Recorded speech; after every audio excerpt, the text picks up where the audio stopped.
Fala, turma! Bem-vindos a mais um episódio do nosso Cisco Cybercast. 23 de janeiro de 23.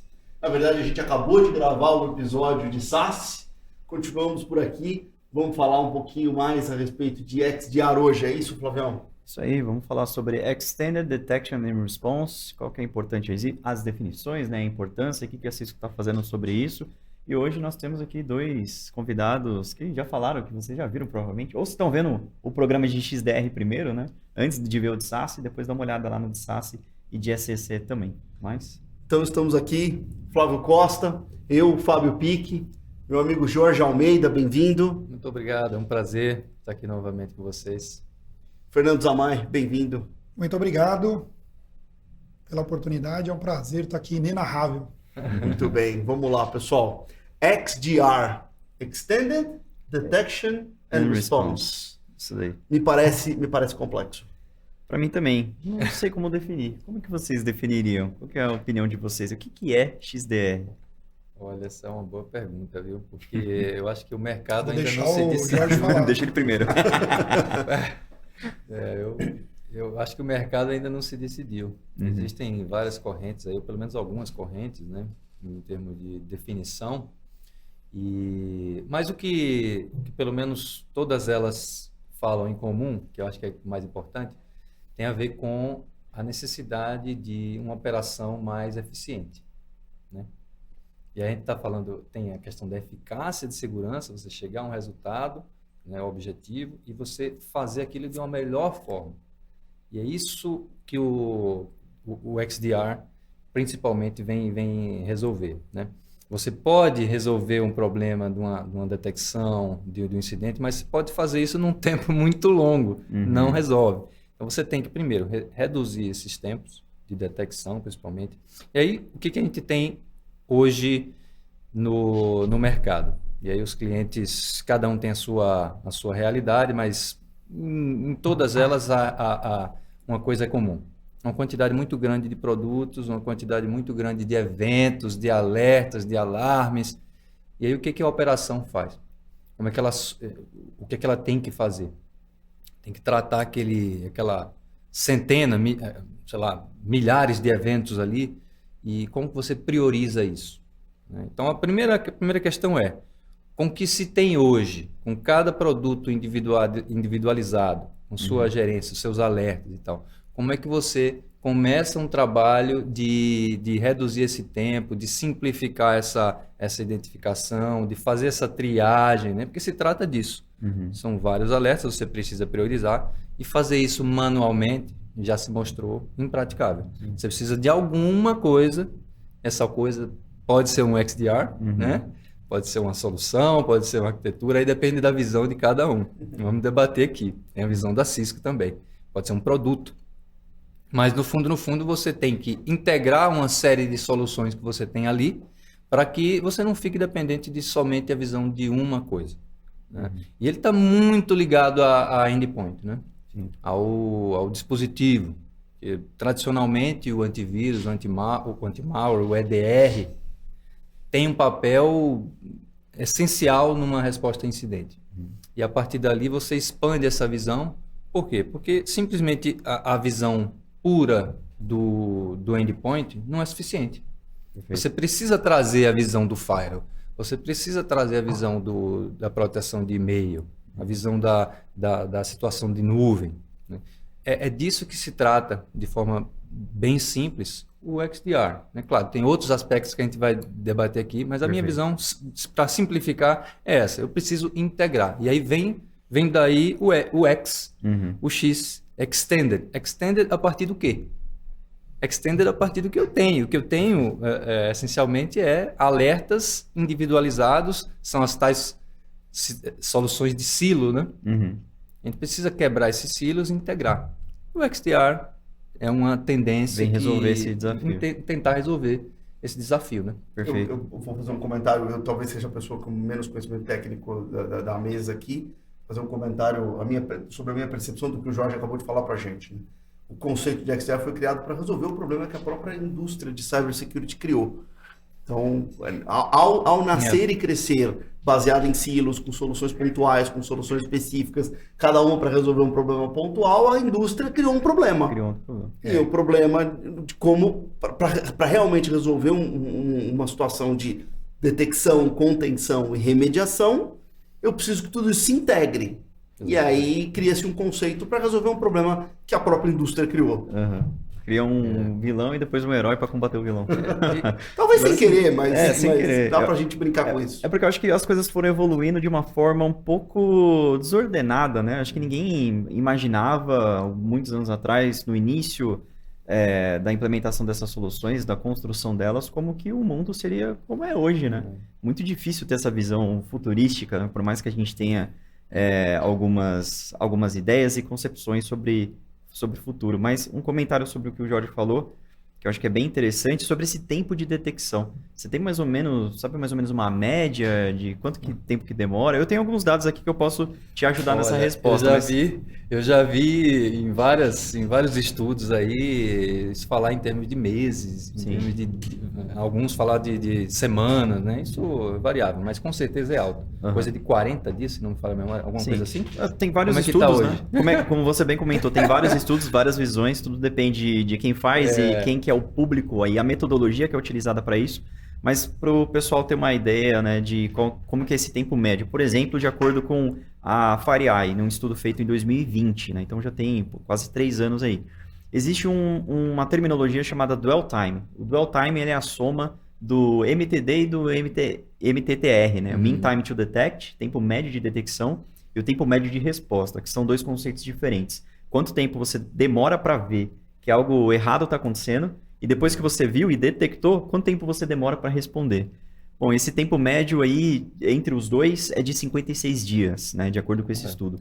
Mas se a gente pegar outras metodologias e outras respostas de mercado, como o da IBM, por exemplo, né, o custo de um data breach, né, de um vazamento de dados, esse tempo já foi de mais de 200 dias, só para detectar um ataque, né? Então, o XDR... pelo que eu entendi, né, do que você falou, um dos desafios que ele visa responder é justamente esse, né, de reduzir esse tempo de detecção. Seria, então, a integração entre as soluções o principal fator da gente falar sobre o XDR hoje?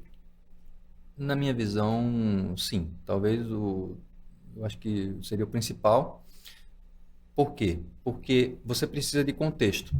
Para você acelerar uma visão de que alguma coisa está se passando e está errada, e a menos que aquele evento ali seja muito simples e um produto seja capaz de detectar imediatamente, acontece, né? Muitas vezes, inclusive.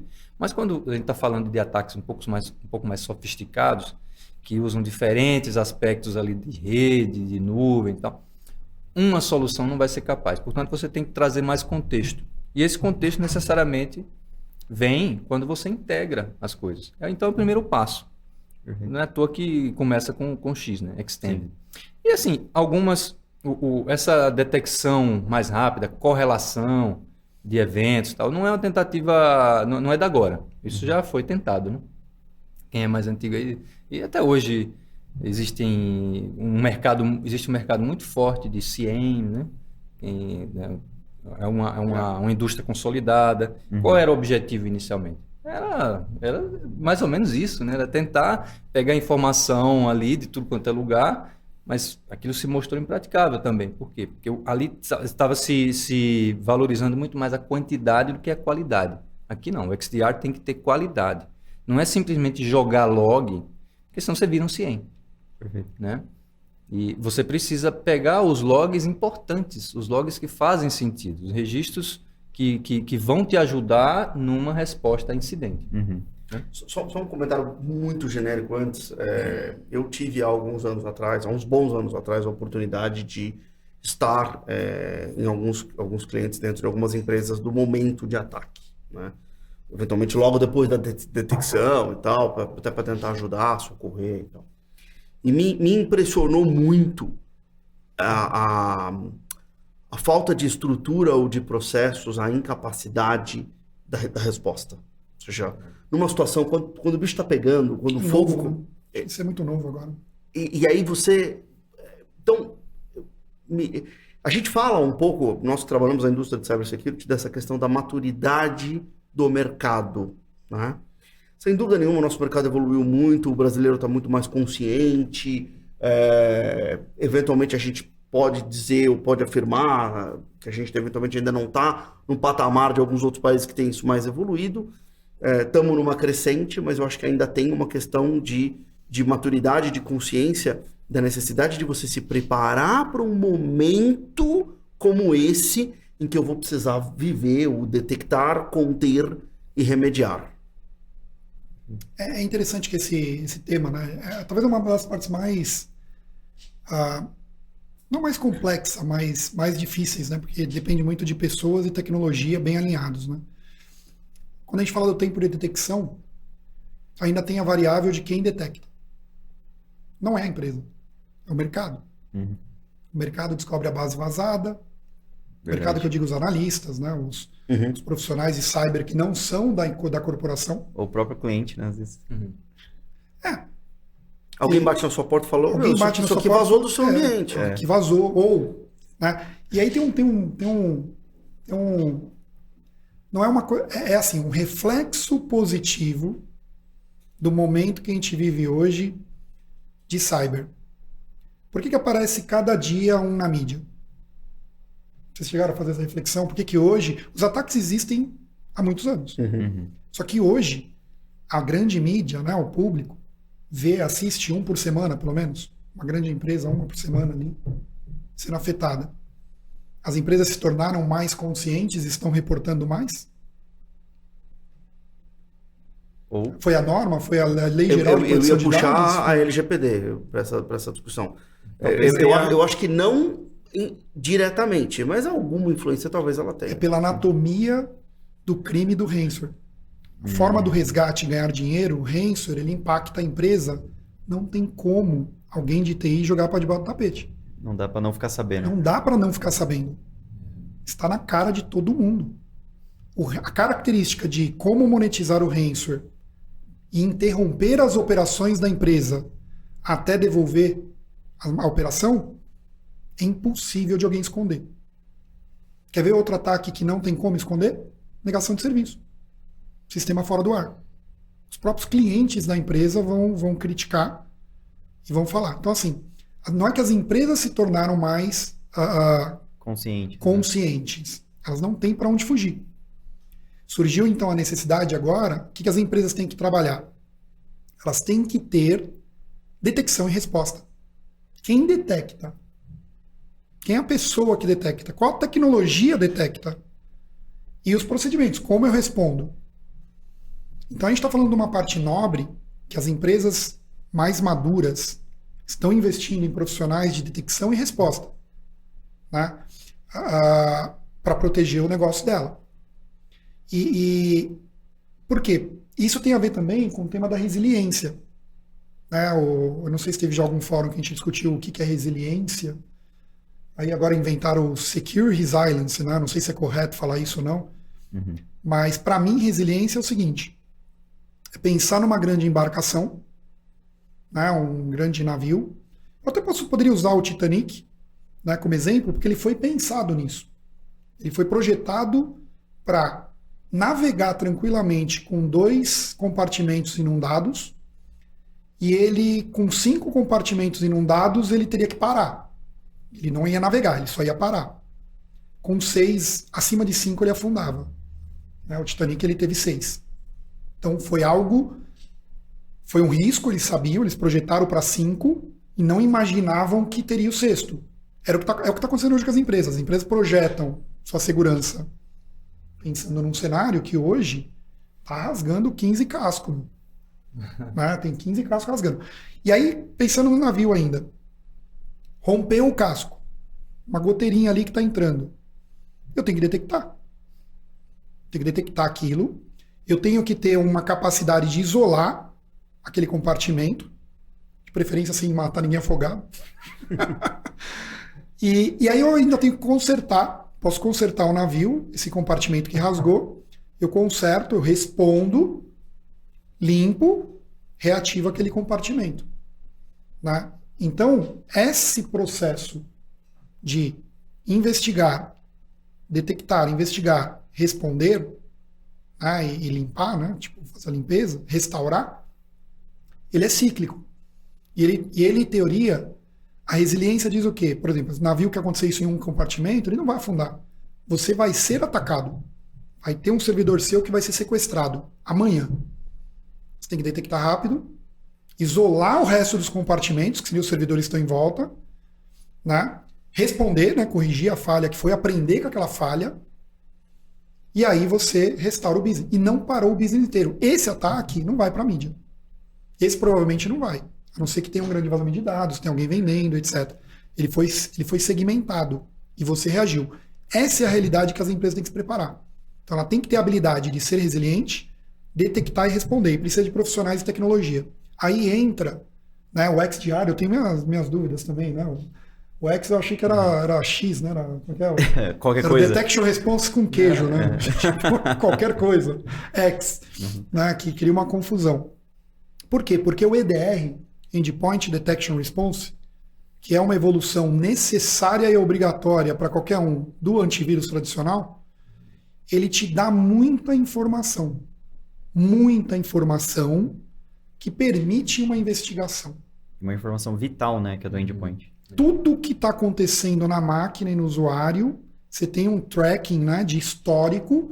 Eu lembro que no passado a gente falava uma palavra bonita de retrospectiva, né?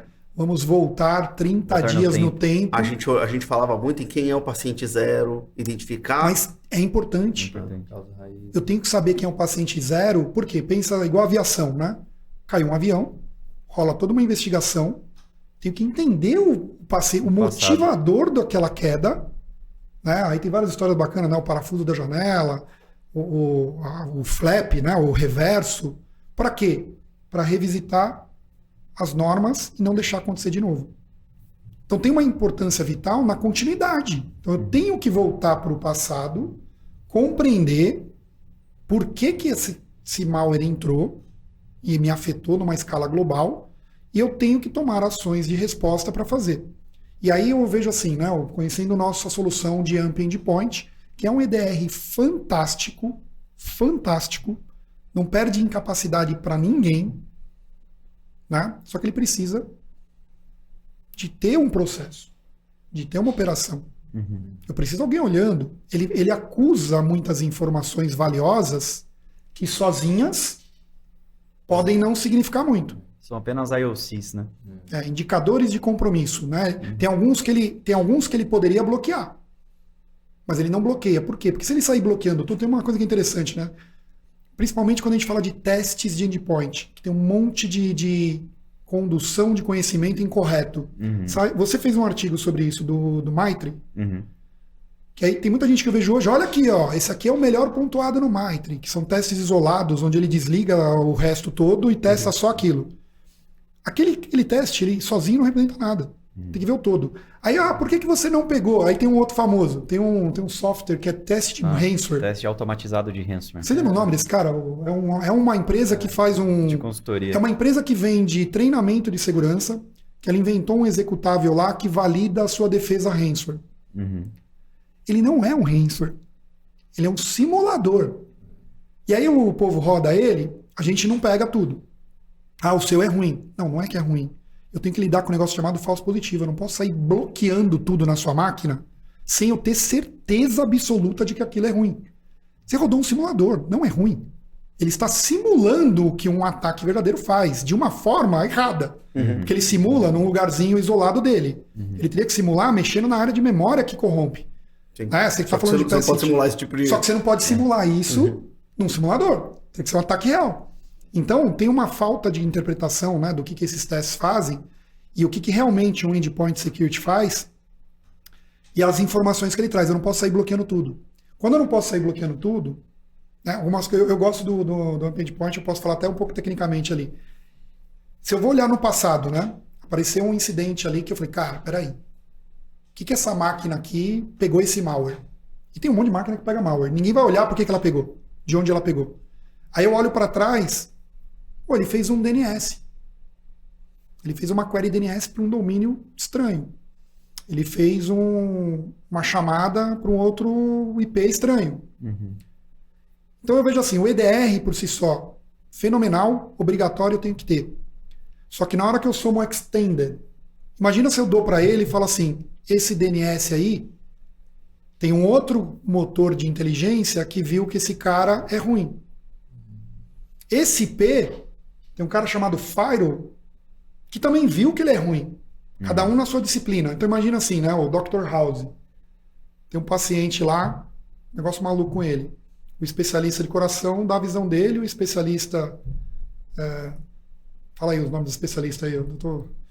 De especialidade De médica? pulmão, de coração, de pulmão, cardiologista, ortopedista, cada um dá a sua visão. Uhum. Na visão dele, você não chega à conclusão. Aí tem um cara que centraliza ali, conhece a anatomia do todo. Ah, peraí, isso aí é a doença XPTO. Ou, puta, você estava tomando uma vitamina, essa vitamina te fez mal, para de tomar. Né? Então, assim, o seu poder de decisão no XDR para dar uma resposta é muito maior. Tem mais contexto, né? Sem contexto. Eu Imagina você dar um bloqueio. Você sacou a máquina do presidente da rede, que é importante. O presidente da empresa é o cara que tem a chave de ouro. Você detectou eventos que esse cara teria que ser bloqueado e você vai tirar ele da rede, vai ligar para ele e falar assim, senhor presidente, você está fora da rede, fora dos sistemas. Isso seria a postura correta de ser feita. Uhum. O que ele vai perguntar? Por quê? Por que você fez isso? Então, se eu saio bloqueando inadvertidamente, eu perco meu emprego. E aí é onde o XDR entra, que eu imagino, tá? A forma que eu vejo ele. Ele vai buscar informações e contextos numa gama maior de elementos de segurança para uma tomada de decisão assertiva, plus aqueles comportamentos que já foram validados e que eu sei que é ruim, eu automatizo os bloqueios. Eu automatizo as respostas. Não, eu acho que essa é uma discussão importante, porque assim, a gente vem falando há anos de arquitetura. E isso que o Samuel falou agora nos últimos minutos mostra que a arquitetura protege melhor. A arquitetura existe para... O fato de você ter uma arquitetura e pensar uma arquitetura e construir seu ambiente com uma arquitetura vai te possibilitar detectar melhor, conter melhor, remediar melhor. Né? Então não é à toa. A gente, no primeiro episódio a gente falou de Zero Trust, depois no segundo a gente falou de SaaS, e aí basicamente a gente começar a pensar em como compor essa arquitetura, todas essas discussões estão conectadas, né? Então, na minha visão, quando a gente fala em SaaS, a gente tem que pensar que depois a gente vai ter que viver momentos de detectar, conter e remediar. Se a gente está falando em Zero Trust, a gente vai pensar a construção do Zero Trust pensando que a gente vai ter que detectar, conter e remediar. Então, embora pareça um outro bicho, ele acho que eu lembrei aqui, quando foi que a Cisco comprou a Ironport? 2007. Era esse o slide, né? Detectar, como é que é? Era... Antes, durante e depois? Antes, durante e depois. Before, during, after, foi da Sourcefire. Before, during, dá uns after. nomes bonitos, mas volta, né? E é importante essa consciência de que, na verdade, você está... a discussão de XDR, ela não é isolada. Não é, encerramos agora nós vamos... Tem um XDR. Nós vamos abrir um projeto de XDR. Não. Você precisa começar a pensar em detecção, contenção e remediação desde da rede, desde o SD-WAN, desde a conectividade, para te possibilitar viver uma experiência completa de XDR lá na frente. Tem uma analogia que eu gosto de fazer com segurança, né? Segurança cyber, lógica, né? E segurança física. Vocês devem ter câmera de videovigilância em algum lugar, na casa da praia, sei lá. Vou fazer uma depois também. Manda bala. Mas pensa na segurança física das empresas. O cara pode comprar a câmera de vídeo. Aí eu compro as câmeras de videovigilância. Câmera de videovigilância eu compro de cada um de um fabricante. Usando os protocolos padrões H323. Pego China, pego esse e pego aquele. Aí eu compro um gravador. On-premises. Esse gravador conecta todas as câmeras para chegar até lá. Aí eu boto um software analytics para desvio de comportamento, né, de pegar ali. Só que aí eu pego uma outra tecnologia e coloco nas catracas, crachá e catracas, para identificar as pessoas que estão entrando e abrir as portas automatizadas. Se eu tiver um raio-x, algumas empresas têm raio-x. Eu tenho uma outra tecnologia ali. E eu tento operar tudo isso aí sozinho, do it yourself, que é uma cultura de cyber no Brasil, né? Eu faço tudo aí, eu boto um Linux ali, eu me viro. E eu domino, né? As empresas que já compraram segurança física, tudo separadinho, já viram que não funciona. Não escala. Segurança física tem um segurança armado. Você imagina uma empresa contratar o cara e se preocupar com o porte de arma dele. Aí o que esses caras aprenderam? Vou chamar uma empresa de segurança que vem aqui e coloca tudo que eu especificar. E eu ainda posso pedir assim, se romper a porta, se na catraca eu identificar uma violação, eu quero já que uma câmera de vídeo mude, pegue aquela informação, grave e mande para um Analytics para analisar se a violação da porta, né, tem alguma coisa relacionada com a câmera. Porque a câmera pegando em si, ela vai pegar gente entrando, gente saindo, ela não sabe se o cara violou a catraca. Juntar a informação da violação catraca com a câmera, mais um Analytics de comportamento, e aí eu passo a fazer um tracking no cara e vou seguindo e vejo o que ele está fazendo depois, é um processo de investigação e automático. Só que só vai funcionar se essas coisas se falam, se elas se integram. Né? Eu em casa optei tudo pegar a Apple, né? Sei lá, Alexa é a Amazon, né? Mas de computação é tudo Apple, iCloud, Mac, gosto do Windows, nada contra o Windows, mas por facilidade já está tudo ali, né? Eu vou consumindo os recursos dele, tá integradinho, eu já não tenho mais paciência para, como é que integra esse cara com isso? Né? Eu já não tenho paciência de ver isso, e não tenho tempo. Né? As empresas também não têm mais tempo de ficar vendo como é que integra. Já tem que vir integrado, já tem que vir rodando. E eu quero pagar isso como serviço. Aí a gente cai até na história do SaaS. Volta no modelo de consumo. Amiga, por que você está comprando cada um do seu pedaço aí? Já pega pronto, já pega redondo. Isso. Aí quer ver uma outra coisa? A Apple tem tudo que eu quero? Não. Mas já veio pronto funcionando. Eu vou brigar com a Apple. Eu vou cancelar o meu contrato com você porque você não faz essa feature. Não, cara, será que eu preciso dela mesmo? Então, tem outra forma de eu fazer a mesma coisa com eles? Né, consumir? E eles têm um jeito deles. Às vezes eu acho que nem é o mais fácil. A Apple, para mim, ela tenta simplificar tanto que ela me atrapalha. Às vezes eu quero saber um pouquinho mais do médio, intermediário e do avançado. Às vezes o simples eu tenho dificuldade de entender a cultura deles. Porque eles fazem muito para o usuário leigo. Nós de TI, a gente tem as nossas práticas. Mas tem o lance de você analisar as capacidades, ver se você vai consumir, né? E detectar e responder. Tem que ter um processo. Tem que ter tecnologia, tem que ter um processo, tem que ter pessoas. Jorge, desculpa te interromper, mas fazendo uma pergunta aqui para você, trazendo para a nossa realidade, dá para fazer tudo isso sem pensar no XDR? Desculpa, sem pensar no SecureX? Sem trazer o SecureX para a nossa realidade? Olha, pelo menos na visão da Cisco, não.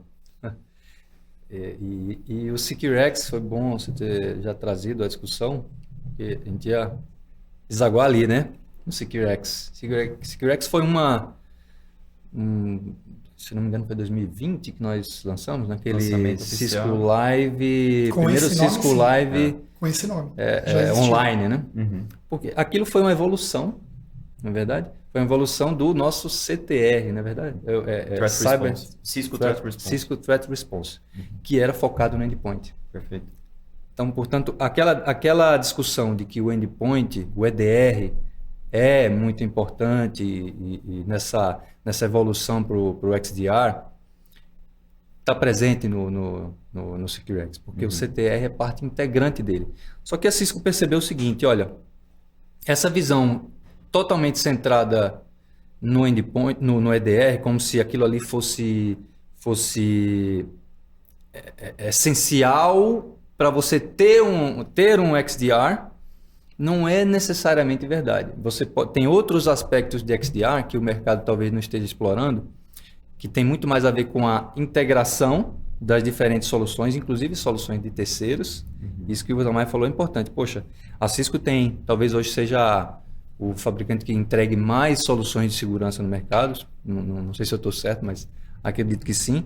Mas ainda assim, não tem tudo. E ninguém tem. Portanto, a realidade das empresas é híbrida. Você tem lá, pode até ter 10 do mesmo fabricante, mas o resto vai ser de outros. Você pode ter isso pulverizado. E o SecureX faz exatamente, a primeira tarefa dele é integrar de forma aberta. Esse é um ponto importante. Não adianta nada você ter, a menos que você case lá com um fabricante, com que você só tem aquilo ali, aquilo seja o essencial para você, você contrata um serviço ou XDR, entre aspas, daquele fabricante fechado, e quando você precisar integrar com outras soluções, aquilo vai te responder?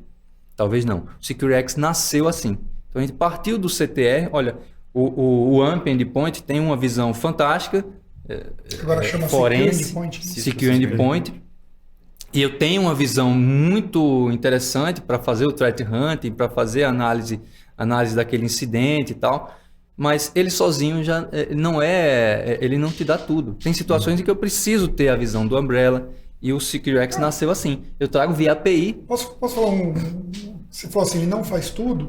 Teve um caso interessante, um cliente nosso que estava sofrendo um ataque, o endpoint segurou, só que afetou outros endpoints. Busca do paciente 0. Foi buscar manualmente, né? A gente chegou até a apontar, por exemplo, aí uma coisa interessante que o endpoint dá. A primeira máquina que tocou o malware, ela é destacada como paciente 0, tem um destaque já na ferramenta, veio por aqui. E aí eu consegui entrar na máquina e olhar 30 dias para trás, permitiu ver quem conversou com ela. Aí a gente descobriu que quem conversou com ela foi uma máquina que não tinha a proteção instalada, era uma máquina, uma falha de operação de TI não colocou, porque não tem o Zero Trust que valida se quem entra está com tudo instalado. Conformidade. Conformidade, era uma máquina não conforme, que espalhou o malware para ela. E aí a investigação partiu manualmente e levou muito tempo para entender o que esta máquina fez na infraestrutura. Por exemplo, o Firewall não era da Cisco, vai nos logs de Firewall e vê o que ela fez de download, o que ela comentou. Não conseguiu saber se ela era realmente o paciente 0, mas foi ela que trouxe e que o sistema pegou. Foi esse cara que tentou falar comigo. Né? E aí buscou-se mal os logs de Firewall, demorou muito para pegar os logs de Firewall manualmente e entender de onde ela fez download daquilo ali. E por quê? Quem instalou. Né? Com a ferramenta, já tem tudo isso mapeado. O paciente 0 é esse, veio desse cara, o download do Firewall veio esse. Né? Um fato básico, né, que a gente às vezes esquece é que, cara, proteção de endpoint é essencial, mas ele não cobre tudo, você lembrou muito bem. E cada vez mais a nossa superfície de ataque se amplia. IoT e tal. Cara, quem é que está vendo isso? Quem é que está vendo lá uma câmera que acabou de ser infectada, sabe Deus como, e aquilo está gerando uma comunicação? Sim, não é à toa que eu estou dando esse exemplo. Botnet, né? Exato. Então, partindo do pressuposto de que tudo isso que está na rede, a cafeteira, né? Se tem um software, cara, tem uma porta Ethernet ou está conectado... Tá tudo falando TCP/IP? Tá falando TCP/IP, aquilo é um potencial... O OT fala TCP/IP. Exato. Hoje em então, dia. Então, cara, basta você ter essa visão para saber que o endpoint sozinho, a proteção do endpoint sozinha, não é suficiente. Portanto, essa integração é o primeiro passo, acho que estamos de acordo aqui, né? Sim. Integração, e eu acho que o mercado já chegou a essa conclusão. A base do XDR é essa, integração. A partir de onde aí a discussão pode se expandir, né? Sim. O próximo passo, detecção. Detecção, como é que você detecta? Cada solução tem o seu poder de detecção. Eu uso mais de um exemplo. Talvez seja esse cliente que eu estou pensando. Mas o que acontece muitas vezes é que os alertas existem. Eles e pela quantidade enorme de alertas que acontece ali diariamente, existe um efeito que a gente chama de fadiga dos alertas ou dos eventos. Aquilo ali é um volume interminável de eventos. Alguns eventos parecem ser pouco importantes, mas na verdade eles podem sim ser parte de um evento um pouco mais complexo ou muito mais complexo e que você negligenciou. Negligenciou por quê? Porque falta contexto. E você, cara, naquela ânsia, poxa, eu quero tudo verdinho aqui, meu. Isso aqui, vamos dar o aceito. Isso aqui não é nada. Isso aqui pode não ser nada, como pode ser parte de um grande processo. É esse tipo de contexto que o XDR traz. O SecureX tem essa característica. Buscar entender, poxa, aquele eventozinho ali que veio do Secure Endpoint, combinado com o do Firewall, com o da análise comportamental e do Umbrella e assim por diante, quando você junta tudo isso, rapidamente eu tenho a visão de que alguma coisa não vai bem. Dá uma história melhor. Dá uma história melhor. E isso serve tanto para um processo de incidente, que você ali durante o incidente para dar uma resposta, ou se você, numa coisa, algo mais proativo, né? Fazendo uma pesquisa o famoso threat hunting. Perfeito. Saiu, fulano falou de um ataque e tal. E aí? Estamos protegidos? Estamos protegidos, a grande questão. Por onde eu começo a pesquisar? Isso é legal.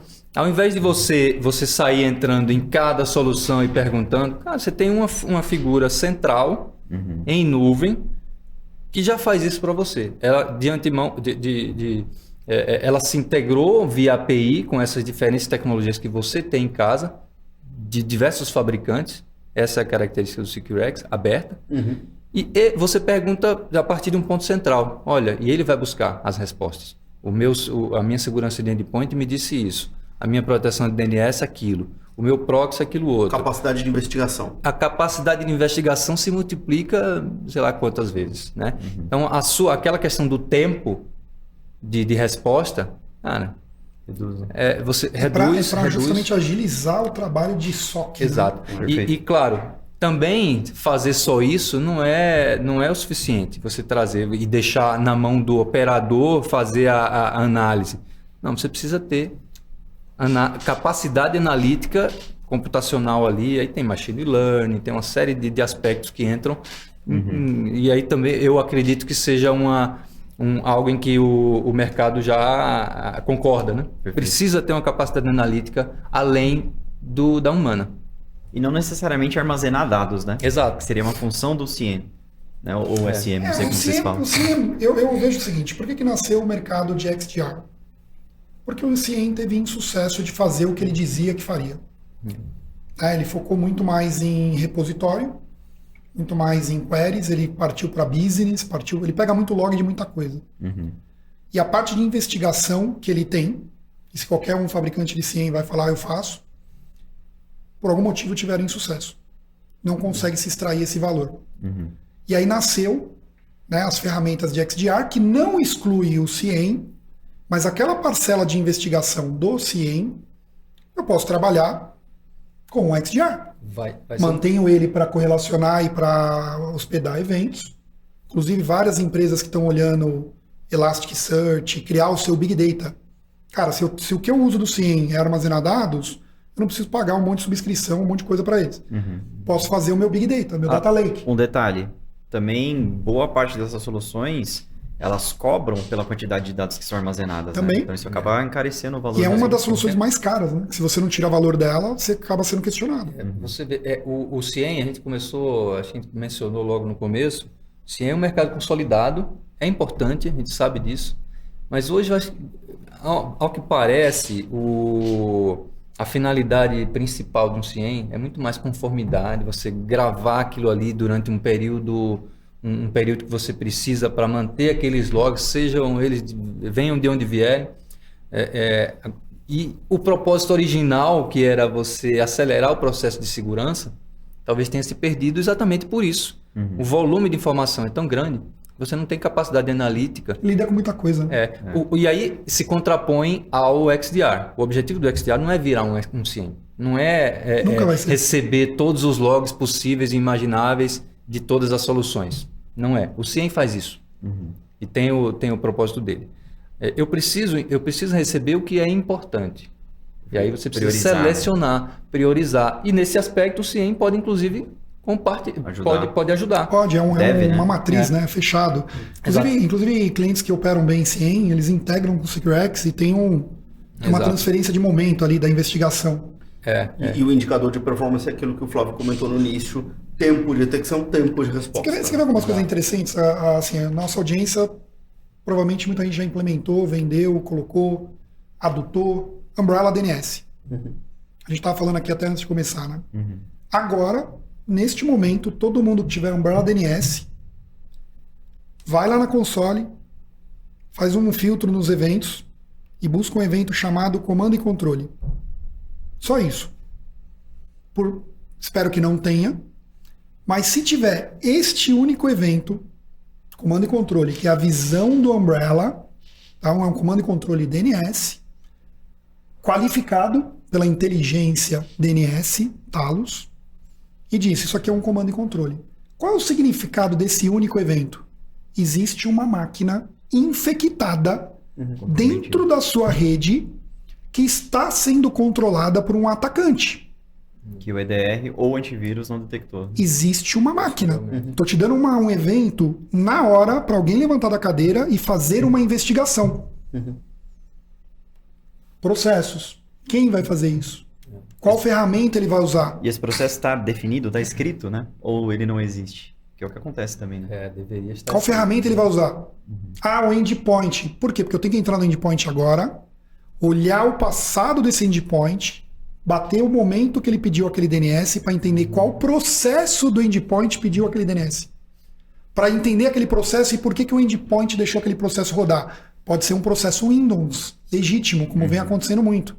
Pode ser o Ndesk, como o caso que a gente trabalhou na investigação. Ndesk é uma ferramenta de remote desktop, né, legítima, usada no framework do ataque. E o antivírus não vai bloquear. Não pode bloquear. Nota que o endpoint não pode bloquear esse cara. Mas alguém tem que chegar à conclusão que agora Ndesk tem que ser bloqueado imediatamente em todas as máquinas. Então vamos pegar assim, ó, um evento DNS isolado me leva automaticamente a uma investigação. Eu tenho que chegar rápido no executável que fez aquela query. E se eu determinar que aquele executável tem que ser bloqueado, eu tenho que ter uma ferramenta imediata para banir de todas as minhas máquinas da corporação aquele arquivo executável. Até que... Simples assim. Se você pegar esse fluxo em todo mundo que tem DNS, montar esse fluxo e chegar no cliente e colocar na mesa, se não tiver um processo e pessoas para chegar e ferramentas, você tem uma oportunidade na mesa. Você tem uma oportunidade de ajudar aquela corporação a construir esse ciclo. De XDR, de threat hunt. Pode chamar o nome que quiser. Mas se Análise você cumprir esse objetivo, pegou este evento comando controle, chegou na máquina, determinou o executável e baniu o executável imediatamente de todas as máquinas, você atingiu o objetivo do XDR. Perfeito. Se banir o executável, dá para fechar a porta no... Pergunta de leigo aqui, não dá para fechar a porta no Fire? Não dá para bloquear a comunicação? Porque banir o executável às vezes vai ser mais... Não, banir a execução. Eu não quero esse cara sendo executado pelo meu Windows. Meu sistema operacional não pode mais dar o run / processo. São vários mecanismos de resposta diferentes, né? Mas acho que o que o Zamai está tentando pontuar é que se eu bloqueio o executável, significa que não necessariamente eu preciso remover logicamente o endpoint que está trabalhando e pode continuar trabalhando normalmente naquele ambiente. Matando o problema Esse é um na mais raiz. interessante. Né? Mais eficiente. Essa é uma das distinções básicas entre antivírus e EDR. Como que opera um antivírus? Eu assisti isso direto nas salas de crise de ransomware, na época da Anacry, etc. A gente assistiu. Eu tinha um cliente nosso que ele tinha 3 tipos de antivírus. O que acontece? Descobri uma ameaça nova. Quando eu descubro uma ameaça nova, você falou dos IOCs. Tem uma lista de executáveis que são maliciosos. Como que o antivírus trabalha? Eu tenho que pegar essa lista de o antivírus, ele é estático. Ele baixa um update de lista, e ele escaneia a máquina e ele bloqueia. Eu teria que pegar. Então, mas olha que interessante. Eu tenho um executável na minha mão agora que eu descobri é novo, é Zero Day. O que você tem que fazer no antivírus? Mandar para o seu fornecedor de antivírus. O fornecedor de antivírus analisa, mapeia, Isso. Põe no update e sabe Deus quando ele baixa isso para o seu antivírus. Baseado em assinatura. Se o antivírus pegar essa técnica pelo motor de antivírus. No mundo EDR, você tem um mecanismo comportamental imediatamente correlacionar com outras coisas, que é o XDR, identificou a praia que eu digo assim, né? O antivírus, o EDR, a praia dele é arquivo. Preciso bloquear um executável. Ele já tem um mecanismo pronto, inclusive pode fazer por API. Ele já tem um lugarzinho assim, ó, blacklist. Você colocou blacklist ali, automaticamente todas as máquinas da sua empresa que estão com o EDR instalado passaram a conter, né, a bloquear a execução do malware, não bloquear a máquina. Né? Então, essa capacidade de você bloquear automaticamente um arquivo é de EDR. Um outro exercício que cada um pode fazer na empresa. O Jorge fez uma análise, ele dá um arquivo para o cara. E o arquivo, a forma de falar de arquivo é hash, né? Uma computação matemática que representa o arquivo. Dá o hash na mão do CISO ou do SOC e fala o seguinte: me diz todas as máquinas que tem este arquivo. Aí o cara do SOC vai pensar com as ferramentas que ele tem como buscar. Sem EDR ele vai demorar muito tempo ou não vai conseguir. Isso para um IOC só, né? Para arquivo. Um arquivo. É um exercício bacana. Você chega no seu cara do SOC de TI, se tiver algum executivo de outras áreas assim, tô com um arquivo aqui que ele é ruim. Senhor TI, SI, me diz em qual máquina esse arquivo é residente.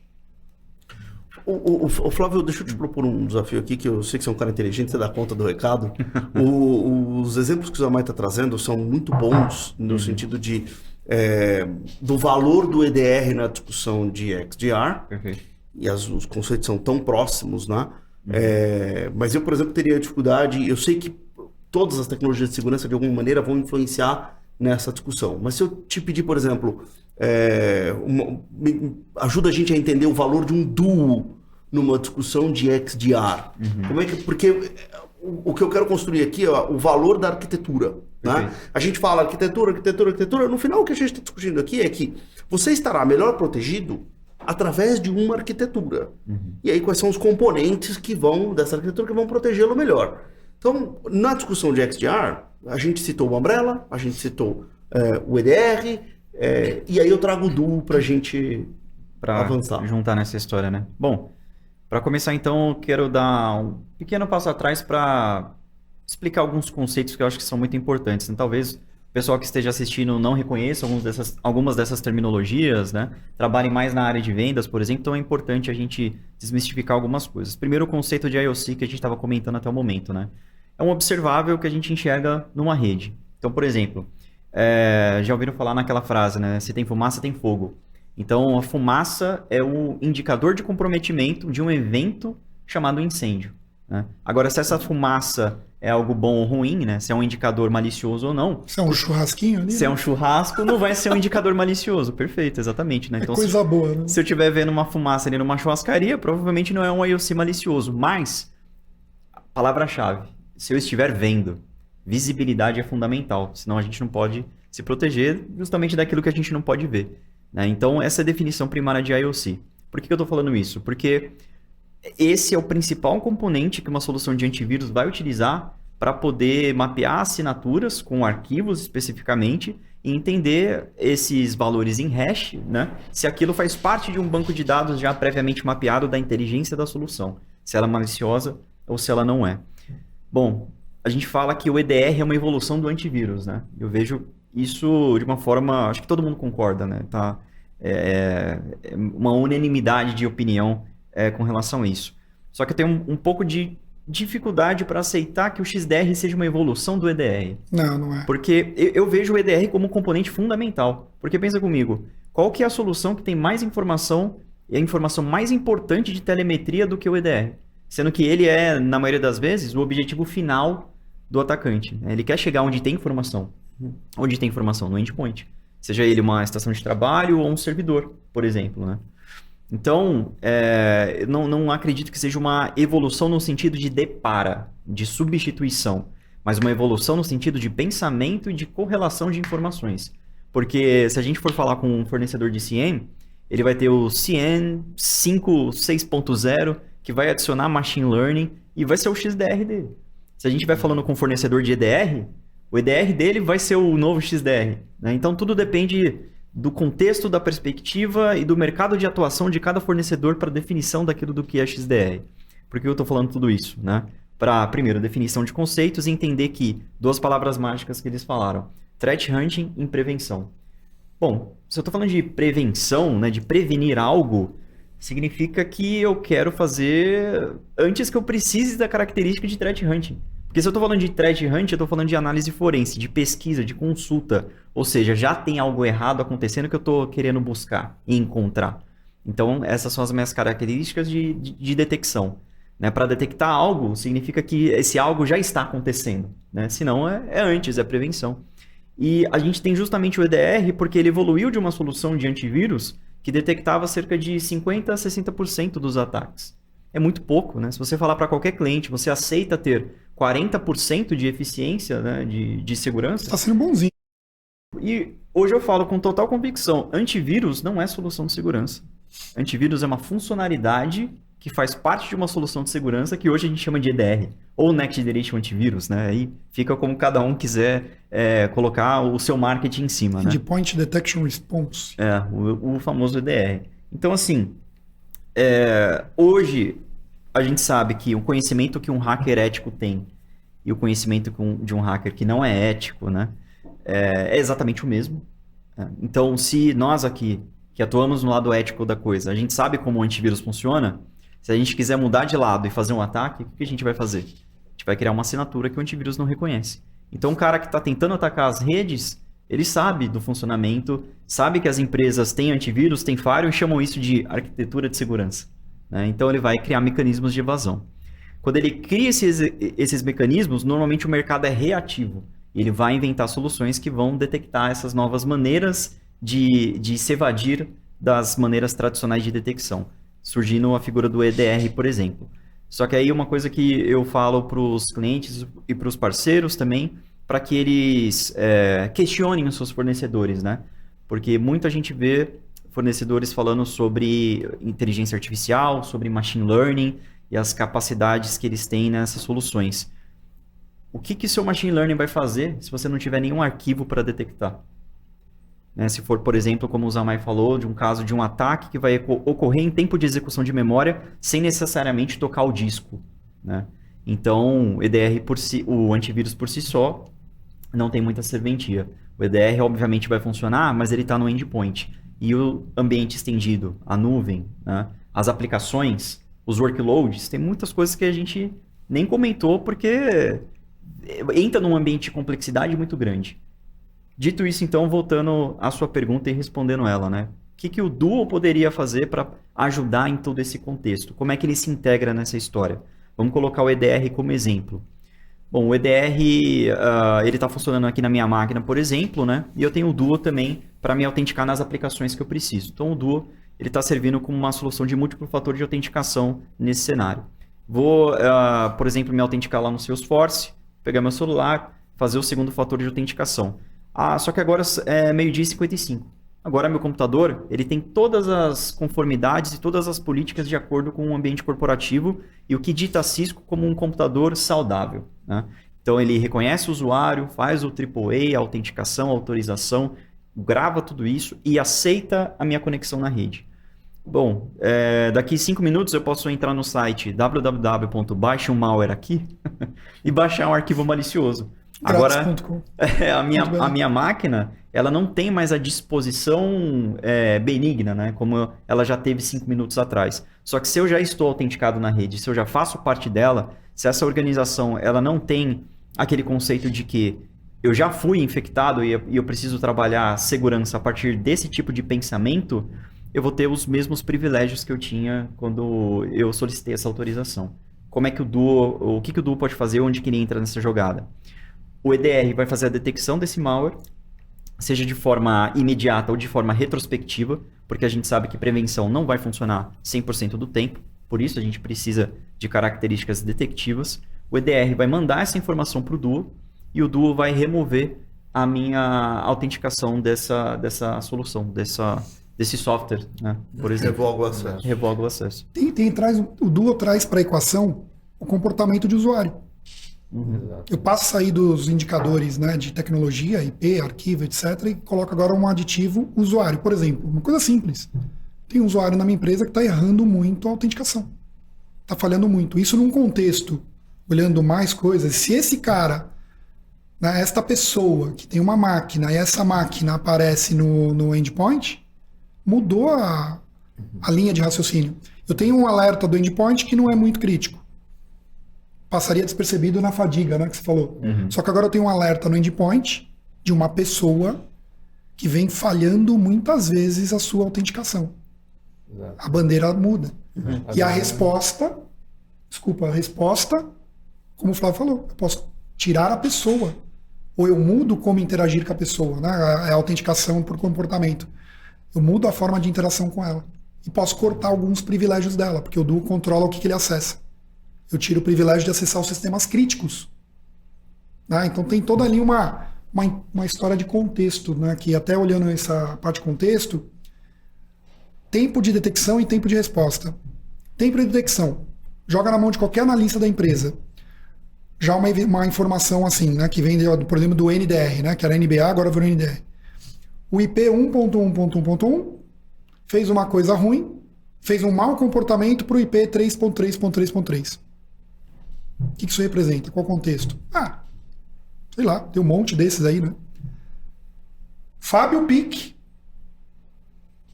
tem um comportamento estranho, final de semana, 3 da manhã, mandando e-mail, não é nem de point, mandando um e-mail muito estranho, pesado, uma carga de e-mail pesada, um download de e-mail muito grande, 3 da manhã, Fábio Pic, acessando e logo na sequência acessando o sistema de cartões de crédito da empresa. Que o Fábio Pic não tem nem relação com aquele sistema. Aí se você dá essa informação para qualquer analista, caiu a casa. Sim.